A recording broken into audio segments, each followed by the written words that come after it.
તમે હમણાં ખૂબ જ કોમન સાંભળ્યું હશે કે પ્રેગ્નન્ટી લેડીઝ કે ગર્ભવતી સ્ત્રી ગર્ભ સંસ્કાર લે છે. તો આ ગર્ભ સંસ્કાર શું છે અને આ નવું સાયન્સ છે, કેમ હવે બધા ગર્ભ સંસ્કાર લે છે, તો એના વિશે આપણે ડિસ્કસ કરીએ. ગર્ભ સંસ્કાર એક એન્શિયન્ટ સાયન્સ છે.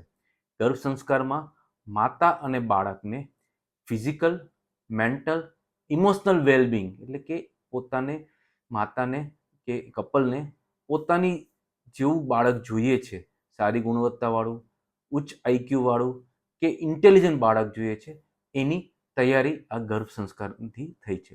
ગર્ભ સંસ્કારમાં ગર્ભાધાન સંસ્કાર એટલે કે પ્રી પ્રેગ્નન્સી સંસ્કારથી એ શરૂઆત થતી હોય છે, જેમાં ડાયટથી માંડીને, પોઝિટિવ થિંકિંગથી માંડીને તેમજ અમુક મેડિસિન્સથી સારું બાળક રહે એવી ક્રિયા કરવામાં આવે છે.